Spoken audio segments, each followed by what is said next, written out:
పెళ్లికి ముందు ప్రెగ్నెన్సీ ఎన్ని కష్టాలు కొని తెస్తుందో మహాభారతం మనకి ఎప్పుడో చెప్పింది. దానికి ప్రామాణికం కర్ణుడి యొక్క జననం. కర్ణుడు పుట్టాడు అని కుంతీదేవి పాండురాజుకు చెప్పి ఉంటే పాండురాజు తన పెద్ద కొడుకుగా యాక్సెప్ట్ చేసేవాడు, చెయ్యాలి కూడా, అదే ధర్మం.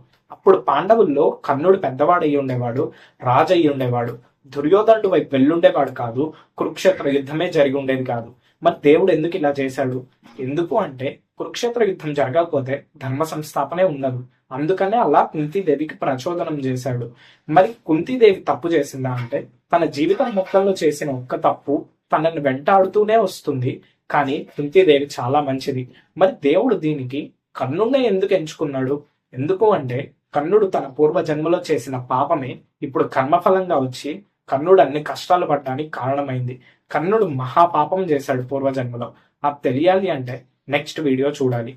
కర్ణుడు లేకపోతే దుర్యోధనుడు యుద్ధానికి అగ్గి రాజేసేవాడే కాదు. కాబట్టి దీనంతటికి వెనక ఒకళ్ళు నడిపిస్తూ ఉన్నాడు.